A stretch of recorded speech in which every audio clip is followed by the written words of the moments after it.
오늘 하나님께서 우리에게 주신 말씀은 나시린법이라는 제목으로 함께 말씀을 나누겠습니다. 세 곳의 본문을 함께 봉독하겠습니다. 먼저 첫 번째 본문 민수기 6장 1절에서 8절 말씀 같이 봉독하겠습니다. 시작. 여호와께서 모세에게 말씀하여 이르시되 이스라엘 자손에게 전하여 그들에게 이르라. 남자나 여자가 특별한 서원 곧 나시린의 서원을 하고 자기 몸을 구별하여 여호와께 드리려고 하면 포도주와 독주를 멀리하며 포도주로 된 초나 독주로 된 초를 마시지 말며 포도즙도 마시지 말며 생포도나 검포도도 먹지 말지니 자기 몸을 구별하는 모든 날 동안에는 포도나무 솟아는 씨나 껍질이라도 먹지 말지며 그 서원을 하고 구별하는 모든 날 동안은 삭도를 절대로 그의 머리에 대지 말 것이라. 자기 몸을 구별하여 여호와께 드리는 날이 차기까지 그는 거룩한즉 그의 머리털을 길게 자라게 할 것이며 자기의 몸을 구별하여 여호와께 드리는 모든 날 동안은 시체를 가까이 하지 말 것이요 그의 부모 형제 자매가 죽은 때에라도 그로 말미암아 몸을 더럽히지 말 것이니 이는 자기의 몸을 구별하여 하나님께 드리는 표가 그의 머리에 있음이라. 자기의 몸을 구별하는 모든 날 동안 그는 여호와께 거룩한 자니라. 아멘. 두 번째 본문 사무엘상 1장 10절 11절 같이 읽겠습니다. 시작. 한나가 마음이 괴로워서 여호와께 기도하고 통곡하며 서원하여 이르되 만군의 여호와여 만일 주의 여종의 고통을 돌보시고 나를 기억하사 주의 여종을 잊지 아니하시고 주의 여종에게 아들을 주시면 내가 그의 평생에 그를 여호와께 드리고 삭도를 그의 머리에 대지 아니하겠나이다. 아멘. 세 번째 본문 사무엘상 1장 20절에서 28절 같이 읽겠습니다. 시작. 한나가 임신하고 때가 이름에 아들을 낳아 사무엘이라 이름하였으니 이는 내가 여호와께 그를 구하였다 함이더라. 그 사람 엘가나와 그의 온 집이 여호와께 매년제와 서원제를 드리러 올라갈 때에 오직 한나는 올라가지 아니하고 그의 남편에게 이르되 아이를 젖대거든 내가 그를 데리고 가서 여호와 앞에 뵙게 하고 거기에 영원히 있게 하리이다 하니 그의 남편 엘가나가 그에게 이르되 그대의 소견에 좋은 대로 하여 그를 젖대기까지 기다리라. 오직 여호와께서 그의 말씀대로 이루시기를 원하노라 하시니라. 이에 그 여자가 그의 아들을 양육하며 그가 젖대기까지 기다리다가 젖을 땐 후에 그를 데리고 올라갈새 수소 3마리와 밀가루 1에바와 포도주 1가죽 부대를 가지고 실로 여호와의 집에 나아갔는데 아이가 어리더라. 그들이 수소를 잡고 아이를 데리고 엘리에게 가서 한나가 이르되 내 주여 당신의 사심으로 맹세하나이다. 나는 여기서 내 주 당신 곁에 서서 여호와께 기도하던 여자라. 이 아이를 위하여 내가 기도하였더니 내가 구하여 기도한 바를 여호와께서 내게 허락하신지라. 그러므로 나도 그를 여호와께 드리되 그의 평생을 여호와께 드리나이다 하고 그가 거기서 여호와께 경배하니라. 아멘. 기도하겠습니다. 하나님 감사합니다. 오늘도 복된 날을 허락하여 주시고 한 주간의 삶을 오늘 우리의 주어진 인생의 기업과 생업 가운데에서 성실하게 살아오게 하시고 이제는 주의 거룩한 자녀로 하나님 앞에 예배자로 서게 하여 주시니 감사합니다. 이 시간 예배에 참여하는 모든 성도들을 기억하시고 그들이 있는 자리마다 거룩한 처소가 되게 하시고 하나님의 임재가 있는 생명의 자리가 되게 하여 주시옵소서. 오미크론 코로나 바이러스로 인하여서 전국이 그리고 온 세계가 어렵고 힘들고 어수선한 상황 가운데 살아가고 있습니다.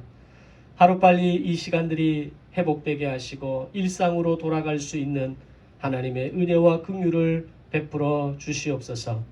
오늘도 예배에 참여하는 모든 성도들의 마음을 기억하시고 하늘의 음성으로 우리에게 들려주실 때에 그 말씀이 길이 되고 생명이 되고 우리의 나아가는 방향이 되는 믿음의 자리가 되게 하여 주시옵소서. 오늘도 주의 은혜가 필요한 이들에게 은혜를 흘려보내 주시고 주의 긍휼과 자비가 필요한 이들에게 흘려보내 주시고 일용할 양식과 생명의 공급이 필요한 자들에게 동일한 은혜로 필요한 은혜로 채우시고 복되게 하여 주시옵소서. 이 시간을 온전히 하나님 앞에 올려드리오며 예수님의 이름으로 기도드리옵나이다. 아멘. 시내산에서 머무는 1년의 시간은 이스라엘 백성들에게 지난 400년의 노예 생활에 찌들어 있는 노예 근성을 벗어버리고 제사장 나라의 거룩한 백성으로 옷을 바꿔 입는 시간이었습니다. 비록 그들의 마음과 삶의 자리까지 완벽하게 변화되기까지는 아직 많은 시간이 필요하겠지만, 그러나 적어도 오늘 이 시내산에서 머무는 그 1년의 시간을 통해서 그들의 신분이 종의 신분에서 자녀의 신분으로, 노예의 신분에서 군대의 신분으로 거듭나는 기적과도 같은 사실을 경험하게 됩니다. 그것을 분명하게 증명해 주는 증거가 바로 법이 그들에게 주어졌다는 겁니다. 당시 모세가 하나님께로부터 받았던 제사장 나라의 법보다 이미 200년이나 앞서 있었던 함무라비 법전이 있었지만, 노예 생활을 하는 이스라엘 백성들에게 이 함무라비 법전은 아무런 보호나 어떤 법적 혜택도 줄 수 없는 그런 법이었습니다. 그러나 노예 생활을 마치고 출애굽을 이뤄낸 백성들에게 제사장 나라의 위대한 법이 주어졌다는 것은 이제는 제사장 나라 안에서 살아가는 거룩한 백성이 되었다라는 의미를 가지고 있는 겁니다. 그로 인해서 그들의 존재와 위치와 수준이 달라지는 그런 새로운 인생이 되었다라는 것을 의미하는 것입니다. 마치 우리가 대한민국 헌법의 1조 1항 대한민국은 민주공화국이다, 1조 2항 대한민국의 주권은 국민에게 있고 모든 권력은 국민으로부터 나온다 라고 하는 이 두 개의 헌법 조항은 대한민국이 어떤 나라이며 그 안에서 태어나고 살아나는 대한민국의 국민이 모든 권력의 주체라는 것을 밝히는 내용입니다. 바로 이 법이 있기에 대한민국이라는 나라가 어떤 나라이고 그 대한민국 안에서 살아가는 국민이 어느 정도의 수준을 가지고 살아가는 사람이라는 것, 그리고 그 어떤 권력도 국민의 권력을 뛰어넘을 수 없다라는 것을 명백하게 밝히는 것입니다. 그처럼 출애굽기 19장에서 모세를 통해서 하나님께서 말씀하신 이 제사장 나라의 법은 이스라엘이 종이나 노예가 아니라 이제는 제사장 나라라고 하는 그 엄연한 하나님의 나라 가운데 세워진 나라이고, 그 안에서 살아가는 거룩한 백성이고 하나님의 자녀이고 하나님의 군대라고 하는 사실을 명백하게 선언하는 시간이었던 겁니다. 자, 그런 법들 가운데에서 그들이 장차 가나안으로 들어가서 그들의 인생을 고품격 인생으로 바꿔주게 될 법 가운데 하나가 바로 반모퉁이법이었습니다. 실제로 이 법을 얼마나 많은 사람들이 지켰는가라고 할 때 그걸 우리가 알 수 있는 방법은 없습니다. 그러나 적어도 각각 소견에 오른 대로 행했던 사사시대 그 400년의 시간 가운데, 그 어둠의 시간 가운데 단 한 사람, 바로 보아스의 가문만큼은 이 법을 지켜냈다라는 것을 우리는 확인했습니다. 이후에 바사 제국의 아닥사스다 왕이 세상의 그 어떤 법보다도 제사장 나라의 법이 위대하고 탁월하다라는 것을 인정하면서 레반트 정책을 통해서 예루살렘 부흥과 레반트 지역 부흥을 이루기 위한 그 법을, 바로 제사장 나라의 법을 사용하라고 에스라를 통해서 허락하고 인정하는 것을 보았습니다. 우리는 이런 내용들을 통해서 지난 주일의 말씀을 통해 살펴보았습니다. 자, 오늘은 이 제사장 나라의 고품격 법 가운데 또 하나 중요한 나시린법에 대해서 오늘은 함께 살펴보고자 합니다. 나시린법에 대해서 이야기하기 전에 먼저 해야 할 질문은, 당시 나시린법이 과연 굳이 필요한 법이었는가 라는 질문에서부터 시작해야 합니다. 하나님께서 시내산에서 제사장 나라를 세우시고 정비하실 때에 이스라엘 13지파 가운데에 레위지파를 따로 구별하시고 이스라엘을 12지파로 정비하게 하십니다. 이유는 레위 지파를 따로 세우셔서 그들로 하여금 이제부터는 오로지 제사법과 성막법을 지키기 위한, 그것을 유지하기 위한 특별한 지파로 구별하시고자 함이었습니다. 그렇게 세워진 레위 지파 가운데 대제사장으로 아론을 세우시고 레위의 세 아들 게르손, 고핫, 무라리를 통해서 성막의 성물들과 비품들을 관리하고 이동하게 하는 직분자로 임명하시게 됩니다. 엄밀하게 말하면 그 역할과 수행하는 역할, 책임이 나누어져 있을 뿐이지 레위 지파는 모두가 제사장의 가문으로 구별된 사람이었고 제사장 나라만을 위해서 헌신하는 특별한 직분과 위치를 가지고 있는 사람들이었다는 겁니다. 그런데 이렇게 레위 지파를 중심으로 한 제사장 제도를 분명하게 말씀하셨음에도 불구하고 하나님께서는 또 하나의 유사 제사장 제도를 만드시는데 그것이 바로 나시린법이었습니다. 원래 법이라고 하는 것이 하나의 정해진 법을, 제도를 시행하다가 어느 정도 시간이 지나면서 필요한 요소들을 더 추가하거나 또는 불필요한 것들을 수정하고 삭제하면서 보완하는 것이 법을 진행하는 진행의 어떤 기본입니다. 그런데 이런 시행 과정이 전혀 없는 상태에서 하나님께서는 제사장 제도를 세우시고 바로 이어서 또 하나의 유사성 제도를 세우시는데 나시린법을 추가하셨다는 겁니다. 이유가 뭘까요?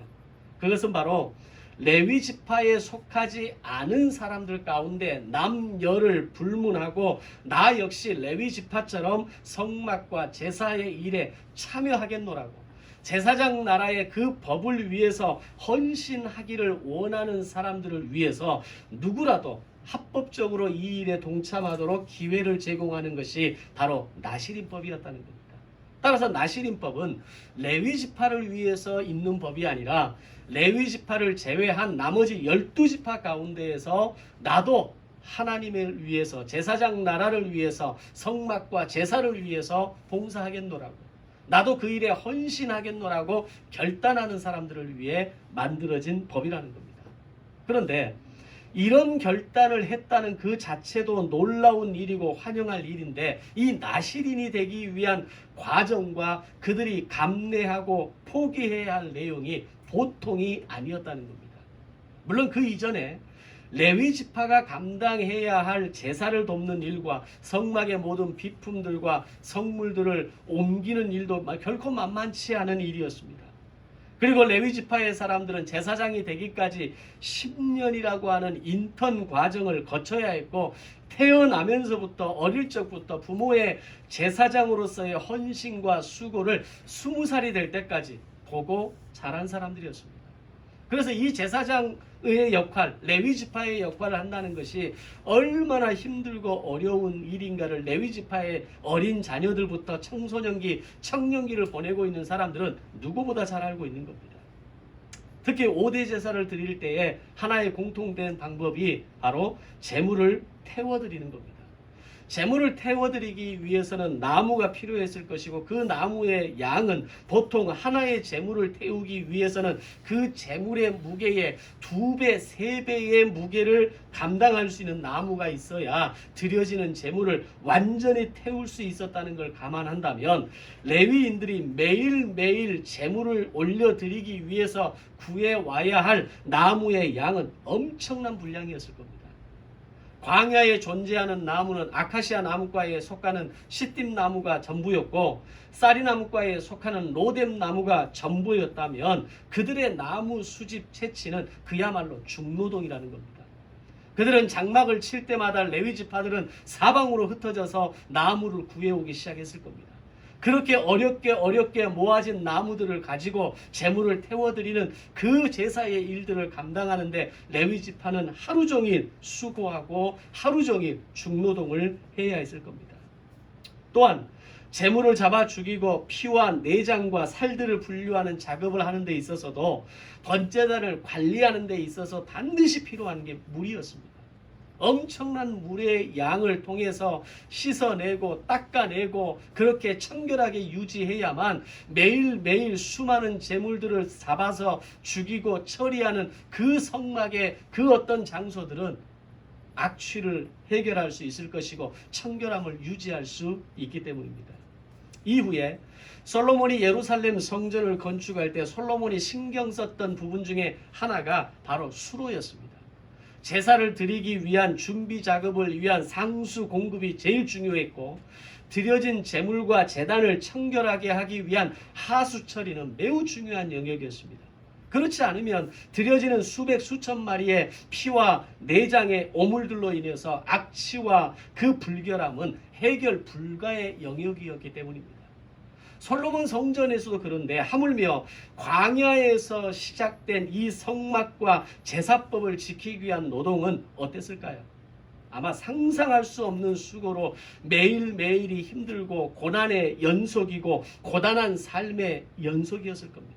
오늘날로 치면 당시 레위 지파가 감당하는 일은 3D 업종 중에 하나입니다. 안 하려고 할 겁니다. 아니, 그렇게 힘들고 어려운 일을 왜 우리 지파만 해야 되느냐라고 얼마든지 이야기할 수 있는 그런 사람들이 나올 수 있다는 겁니다. 그런데 그렇게 힘들고 고된 일을 감당하는 레위 지파의 일을, 비록 레위 지파가 아니기에 굳이 하지 않아도 될 일을 나도 그 일에 헌신하고 제사와 성막의 일을 감당하는 사람이 되겠노라고 선언하는 사람들이 있었다는 겁니다. 그들이 나실인입니다.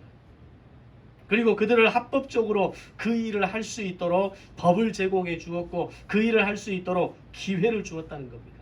그것만으로도 대단한 거 아닙니까? 그 힘든 일을 하겠다라고 하는데, 그런데 이 나실인으로 되는 과정이 더욱 엄격한 기준이 있었다는 겁니다. 그것이 오늘 첫 번째 본문의 말씀입니다. 그들이 나실인으로 서원하는 동안 반드시 지켜야 할 규율이 몇 가지 있었습니다. 첫 번째, 포도나무에서 난 소사는 어떤 형태로든지 어떠한 것도 먹지 말라는 겁니다. 두 번째, 독주를 금지하는 겁니다. 세 번째, 머리에 삭도를 대지 말라는 것이고, 마지막 네 번째, 시체를 가까이 하지 말라는 것이었습니다. 이 각각에 대한 의미가 있기는 하지만 오늘은 그 의미에 대해서 살펴보는 시간은 갖지 않겠습니다. 위의 법들을 한마디로 정리한다면 나실인의 법은 당시에 결코 지키기 쉽지 않은 법이었다라는 겁니다. 특히 마지막 이 네 번째, 시체를 만지지 말라는 것에 대해서는 사실 우리나라도 이 부모의 어떤 장례를 치르는 것에 대해서 굉장히 중요하게 생각하는 나라입니다. 이스라엘은 말할 것도 없습니다. 그들에 있어서 중요한 전통 중에 하나는 부모의 장례를 자녀가 책임지는 겁니다. 나의 장례를 책임질 수 있는데 후사를 두는 것이 그들의 전통과 관습에서 굉장히 중요한 겁니다. 그래서 아브라함과 이삭과 야곱과 요셉으로 흘러가는 이 세대 가운데에서 그들이 중요하게 다루는 문제가 뭡니까? 장례였습니다. 마지막 야곱이 자기가 죽어가는 그 상황 가운데에서 요셉에게 부탁한 내용이 뭐였습니까? 나의 시신을 이곳에 묻지 말고 내 장례를 네가 책임지라는 겁니다. 요셉이 마지막 죽어가면서 내린 유언이 뭡니까? 나의 시신을 이곳에 묻지 말고 내 고향, 내 부모의 그 약속의 땅으로 묻어달라는, 그 해골을 메고 나가달라는 부탁을 하지 않습니까? 우리나라에서도 장례의 문제는 아주 중요하듯이 이들에게 있어서 장례는 정말 대단히 중요한 문제였다는 겁니다. 그런데 그렇게 부모의 장례를 중요하게 여기는 이스라엘 백성들에게 있어서 지금까지 상상도 할 수 없는 참혹한 명령이 내려지게 됩니다. 부모의 시신을 만질 수 없다라는 겁니다. 그것이 네 형제라 할지라도 네 부모라 할지라도 그들의 시체를 만지거나 그들의 장례에 참여할 수 없다라는 명령입니다. 정작 레위 지파 가운데 세워진 제사장들은 부모 형제의 시신을 만질 수 있었습니다. 그런데 그들은 부모의 레위 지파임에도 불구하고 제사장임에도 불구하고 부모와 형제의 시신을 만지고 장례를 치를 수 있었는데 정작 나실인에게는 이 조항이 예외적으로 적용됐다는 겁니다. 부모와 형제의 시신이라 할지라도 그들의 죽음이라 할지라도 그들을 만질 수 없고 그들을 위한 장례를 내가 치르고 내가 참여할 수 없다라는 겁니다. 이유가 뭘까요? 그것은 나실인에게는 제사장 그 이상의 헌신을 요구하는 것이었습니다. 그것은 어떤 모델을 통해서 이미 제시되어진 그 수준의 헌신을 너희들도 해야 한다라는 것을 의미하는 것이었습니다. 바로 대제사장급 헌신을 나시린에게 요구하는 것이었습니다. 레위 지파에 속한 사람이었고 제사장들로 수고하는 사람들이었고 그 위에 유일하게 한 사람 대제사장만큼은, 다른 제사장들은 다 장례를 치르고 시신을 만지고 부모와 형제의 시신을 애도할 수 있었지만 대제사장만큼은 그렇게 할 수 없었다는 겁니다. 제사장들은 부모의 형제 시신을 만지고 장례를 치를 수 있었지만 대제사장은 달랐다는 겁니다. 대제사장이 되는 순간 어떤 경우에도 심지어는 내 부모의 시신조차 만지면 안 되었다는 겁니다. 그런데 레위 지파가 아님에도 불구하고 제사장 나라를 위해 헌신하기를 원하는 사람들에게 너도 제 대제사장처럼 부모의 시신까지도 만지지 않겠노라고 결단할 수 있느냐라는 질문을 하고 있는 겁니다. 그것은 나시린으로서 서원할 수 있는 최종 자격이고 레위 지파처럼 헌신할 수 있는 자격으로 들어갈 수 있는 그것을 얻어내는 방법이 이 네 번째 조항을 지켜내야 했던 겁니다. 만약에 이 조항들 가운데 어느 조항 하나만 어겨도 지난 모든 노력과 수고가 물거품이 되고 무효가 되어지는 조항들이었습니다. 따라서 나시린의 헌신은 단순히 제사장, 단순히 레위 지파가 되는, 단순히 제사장이 되는 정도의 헌신의 수준이 아니라 대제사장급의 헌신을 요구하는 무서운 결단을 동반하는 헌신이었다는 겁니다. 특히 앞에 첫 번째, 두 번째, 세 번째 조항은 내 개인적인 조항입니다. 내가 지키면 되고 내가 결단하면 되고 내가 그 일을 하겠노라고 하면 되는 겁니다. 근데 네 번째 조항은 부모와 연결되어 있는 겁니다.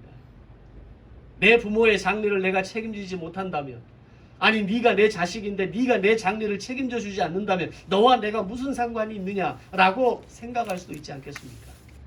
네 번째 조항은 그 자신의 헌신과 어떤 결단과 어떤 하나님 앞에서의 어떤 그 각오를 의미하는 거지만 동시에 부모의 헌신과 결단과 각오를 함께 요구하는 겁니다.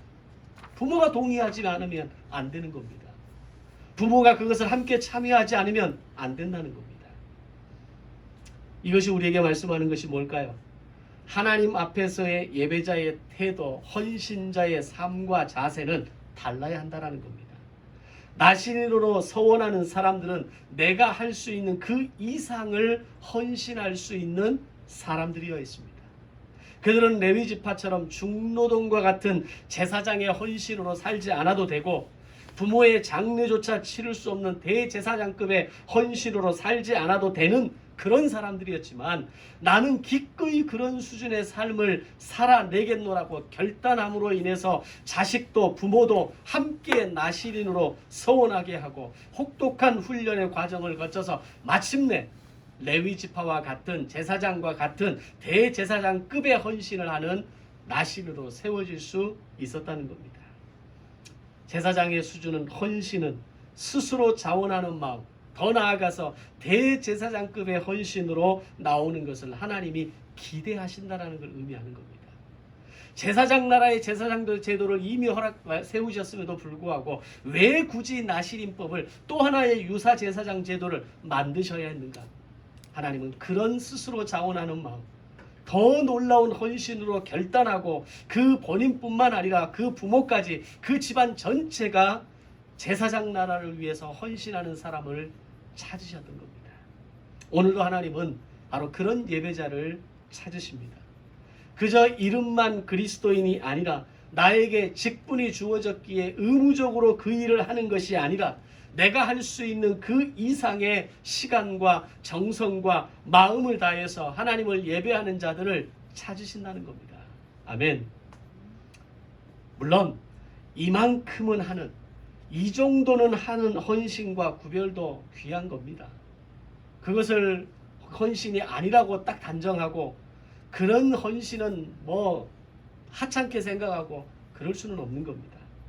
그러나 만약 우리가 대제사장급의 헌신과 드리는 삶을 살아낼 수 있다면 그것은 하나님의 기대와 소망을 채워드리는 고품격 그리스도인의 삶을 살아가는 방법이 된다는 겁니다. 저와 여러분이 그런 대제사장급의 헌신을 살아내는 고급진 그리스도인의 삶이 되시기를 주님의 이름으로 축원합니다. 그렇다면 하나님께서 이렇게 제사장 제도를 말씀하시고 이어서 나시린법을 말씀하셨을 때 이 나시린법을 제대로 이해하고 살아낸 사람이 있었는가? 라고 하는 겁니다. 있었습니다. 그가 바로 사무엘의 어머니 한나였고 한나의 아들 사무엘이었습니다. 그것이 오늘 두 번째 본문의 말씀입니다. 한나가 아들을 낳지 못하는 서러움과 아픔 속에서 매년 실로에 나아가 기도하는 가운데 하나님께서 그의 기도를 들으시고 아들을 주셨다라는 이야기는 우리가 잘 아는 이야기입니다. 바로 그때 한나가 하나님 앞에 나아가 아들을 주시기를 원하며 드린 기도가 내게 아들을 주시면 그 아들을 나시린으로 드리겠다라고 하는 서원 기도였습니다. 본문에서 한나의 기도의 내용을 보면 그의 평생의 삭도를 그의 머리에 대지 않겠습니다라고 기도합니다. 이것은 오늘 민수기에서 말씀하시는 나시린법에 대해서 오늘 한나로부터 500년 전에 하나님께서 말씀하신 그 나시린법에 대해 한나는 그 어느 누구보다도 제대로 알고 있었고 그 말씀의 서원대로 나시린으로 내 아들을 구별해서 하나님께 올려드리겠다라는 고백을 하고 있는 겁니다. 이 말이 가지고 있는 의미 가운데 한나의 중대한 결단은 마지막 네 번째 나시린법입니다. 비록 내 아들이 내 죽음을 장사 지내지 못하는 경우가 있다 할지라도 그것을 기꺼이 감내하겠습니다라는 고백을 하고 있는 겁니다. 과연 오늘을 살아가는 부모들 중에 자식을 오롯이 하나님 앞에 드릴 수 있는 부모가 얼마나 있을까요?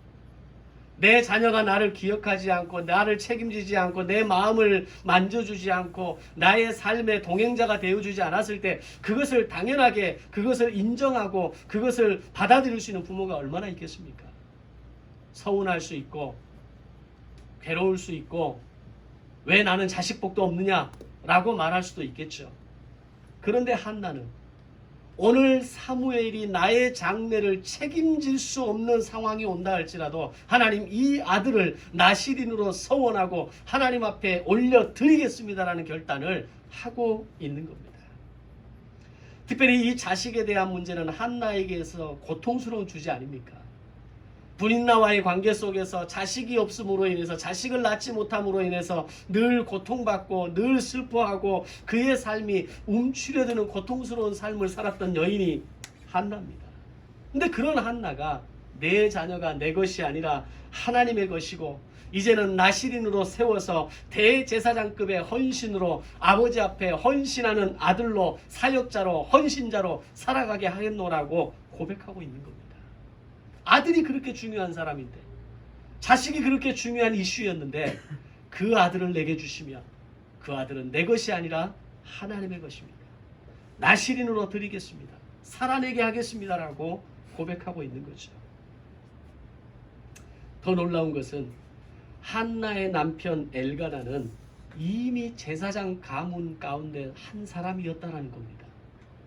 역대상 6장 33절 34절에서 이렇게 기록합니다. 직무를 행하는 자와 그의 아들들은 이러하니 그핫의 자손 중에 헤만은 찬송하는 자라. 그는 요엘의 아들이요 요엘은 사무엘의 아들이요 사무엘은 엘가나의 아들이요 엘가나는 여로함의 아들이요 여로함은 엘리엘의 아들이요 엘리엘은 도아의 아들이요. 즉 엘가나는 고핫의 아들 가운데 그핫의 자손으로 제사장 가문에 이미 속한 자였다라는 겁니다. 그리고 그의 집안은 대대로 성막과 제사를 위해 헌신할 자격을 가진 사람이었고 특히 오늘날 성가대의 직분을 감당하는 찬양의 부서에 속한 사람이 그핫의 자손 엘가나 그리고 사무엘 그것으로 이어지는 그 집안의 그 자손 가운데 주어지는 제사의 제사장으로서의 직분이었다는 겁니다. 그런데 한나는 이 제사장의 헌신에서 한 걸음 더 나아가서 내 아들을 대제사장급의 헌신으로 드리겠노라는 고백을 하고 있는 겁니다. 제사장의 삶만 살아도 대단한 거 아닙니까? 제사장의 이름만 가지고 있고 그것을 통해서 중노동의 소위 말하는 3D 업종의 그 영역에 있는 것만으로도 대단한 거 아닙니까? 그런데 한나는 제사장으로 살아가게 하겠습니다. 제사장의 직분을 충실하게 이행하도록 하겠습니다라는 정도가 아니라 대제사장급의 헌신으로 내 아들을 아버지 앞에 하나님 앞에 드리겠습니다라고 고백하는 겁니다. 우리가 신앙생활을 하면서 이런 생각을 가끔 합니다. 이 정도면 충분하지 않을까?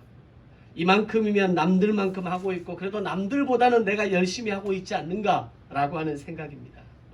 근데 한나를 통해서 우리 자신을 돌아보면 제사장 가문에서 제사장의 직무를 감당하는 정도에서 끝내는 것이 아니라 내 아들을 어디까지 하나님 앞에 드려낼 수 있는가를, 내 아들이 하나님 앞에서 어떻게 살아가기를 원하는가를 한나는 고대하고 기대하고 그 어느 누구도 상상할 수 없는 일을 결정하고 고백하고 있는 겁니다.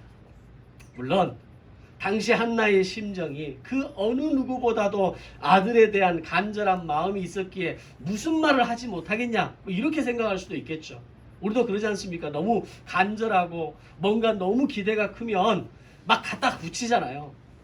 이렇게 해주시면 내가 이거 할 것이고 이걸 이루어 주시면 내가 여기까지 해보겠습니다.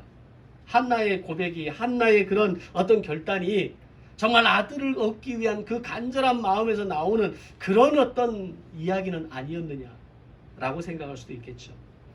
네, 그것을 아니라는 것을 보여주는 것이 오늘 세 번째 본문입니다. 한나는 하나님의 약속대로 사무엘을 아들로 얻었고 그 아이가 젖을 뗄 무렵에 실로에 있는 여호와의 집으로 데리고 갑니다. 그리고 하나님께 서원했던 대로 엘리 대제사장에게 데리고 가서 나실인으로서의 훈련을 받게 합니다. 바로 그때 아들을 데리고 가면서 그녀가 드렸던 서원의 헌물이 숫소 3마리와 밀가루 1에바와 포도주 1가죽부대였다는 겁니다. 한나가 드린 예물의 내용을 보면 그녀는 자신이 할 수 있는 최고의 예물인 아들을 드렸을 뿐만 아니라 자기가 할 수 있는 최선을 다해 서원 예물을 올려드렸던 겁니다. 그냥 간단히 상상해 볼까요? 당시에 숫소 1마리의 경제적 가치는 과연 어느 정도였을까요? 우리나라에서 황소 1마리로 자식을 대학을 보내고 졸업시킬 수 있다고 말한 것이 불과 40년, 50년 전의 일입니다. 그렇다면 지금으로부터 3000년 전에 숫소 1마리가 가지고 있는 경제적 가치는 어느 정도였겠는가 하는 겁니다. 그것은 자신이 가진 전부를 아들과 함께 내어 드렸다는 겁니다. 내가 할 수 있는 그 전부를 동원해서 내 아들을 하나님께 드리는 것이 얼마나 기쁜 일인지, 나실인으로 서원하고 대제사장급의 헌신으로 살아가는 아들로 하나님 앞에 내어드린다는 것이 얼마나 기쁘고 감격스러운 일인지를 한나는 예물을 통해서 표현하고 있는 겁니다. 헌신과 예배는 그렇게 하는 겁니다. 하나님 나라의 거룩한 백성으로 살아간다는 것은 그렇게 살아내는 것을 의미하는 것입니다. 이것을 살아내기 위해 우리는 매일매일 훈련하는 것이고 내 시간과 물질과 삶을 구별하여 내가 드릴 수 있는 그 이상을 구별하여 올려드리는 것입니다. 조금 과격하게 표현하자면 나에게 있으나 없으나 상관없는 시간을 구별하는 것은 헌신이 아닙니다. 나에게 있으나 없으나 큰 지장이 없는 물질을 구별하는 것은 헌물이 아닙니다. 조금 과격한 표현이어서 죄송합니다. 하나님 앞에 내 시간을 드린다는 것은, 하나님 앞에 내 마음을 드린다는 것은, 하나님 앞에 내 인생을 드린다는 것은 내가 아무런 삶의 어떤 장애나 어떤 위기를 경험할 수 있는 그런 상황이 아닌 그 정도 수준에서 하나님 앞에 예배하는 것이 아니라 이 시간을 구별함으로 인해서, 이 마음을 구별함으로 인해서, 나의 이 인생을 구별함으로 인해서 나의 삶의 우선순위가 완전히 뒤바뀌고 완전히 뒤틀리는 인생이 된다 할지라도 하나님 앞에 나를 올려드리겠습니다. 하나님 앞에 내 시간을 드리겠습니다. 하나님 앞에 내 물질을 드리겠습니다. 고백하는 것, 바로 그것이 대제사장급의 헌신이라는 겁니다. 내가 할 수 있는, 내가 드릴 수 있는, 내가 구별할 수 있는 그 보통의 선, 그 이상 한 발자국을 더 내디딜 수 있는 것이 진짜 예배이고 진짜 헌신이라는 것을 고백하시기를 바랍니다. 아무도 그렇게 살라고 말하지 않는 시대에, 아무도 그렇게 살지 않아도 된다고 말하는 그 시대에, 이미 레위지파가 있고 제사장이 있고 대제사장이 존재하기에 굳이 그렇게까지 하지 않아도 되는 그 시대에 하나님은 나실인법을 세우셨고 이후 500년 후 누구보다도 이 법을 멋있게 지켜낸 한나와 사무엘이 있었다는 것은 오늘 우리에게 과연 무엇을 말씀하는 것일까요? 내가 할 수 있는, 내가 드릴 수 있는, 내가 구별할 수 있는 그 이상 한 발자국을 더 내디딜 수 있는 예배와 헌신의 삶을 살아내는 멋진 그리스도인이 되시기를 주님의 이름으로 축원합니다. 하나님이 기대하시고 기다리시는 그리스도인은 이렇게 대제사장급의 헌신으로 살아내기를 결단하는 사람입니다. 아멘. 기도하겠습니다. 사랑의 아버지 하나님, 은혜를 감사합니다. 오늘도 복된 날을 허락하시고 거룩한 주일을 통하여서 하나님의 예배자로 우리의 인생과 시간과 물질을 구별하여 드리는 대제사장급의 헌신으로 주님 앞에 나아오게 하시니 감사드립니다. 오늘 이 시대에 아무도 그렇게 살라고 말하지 않습니다. 그저 세상 속에서 적당히 발을 걸치고 다른 사람들처럼, 세상 사람들처럼, 보통의 사람들처럼 그렇게 살아도 된다라고 말하는 시대를 살아가고 있습니다.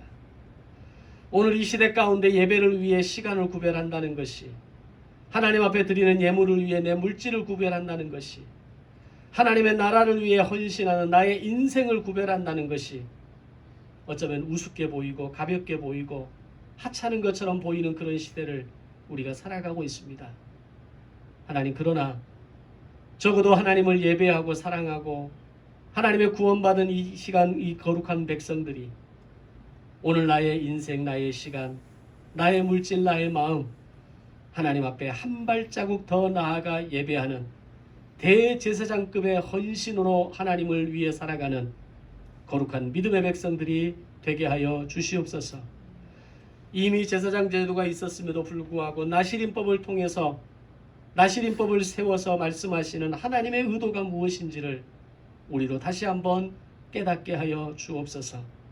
이만큼이면 되지, 이 정도면 되지, 나 나름대로 참 잘하고 있어, 이것이 우리의 위안이 되지 않게 하시고 위로가 되지 않게 하시고, 내가 할 수 있는 그것보다 한 발자국 하나님 더 나아가겠습니다. 한 발자국 내 시간을 더 구별하겠습니다. 한 발자국 내 마음을 하나님 앞에 더 구별하겠습니다. 결단하고 고백하는 사랑하는 꿈이 있는 교회 성도들 되게 하여 주시옵소서. 감사드리오며 예수님의 이름으로 기도드리옵나이다. 아멘.